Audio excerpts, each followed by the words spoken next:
智能守護中裝置包括4支盒、門感器、人感器、SOS 呼叫按鈕。功能1：活躍警報，根據靜止狀態發送不同等級警報。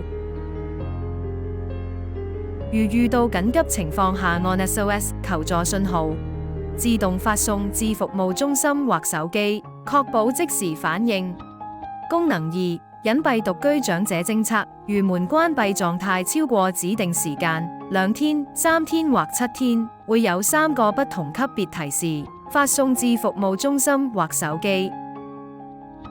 功能3：智能門感器，住戶外出，當偵測到門關閉後，屋內無人，系統顯示屋內無人狀態。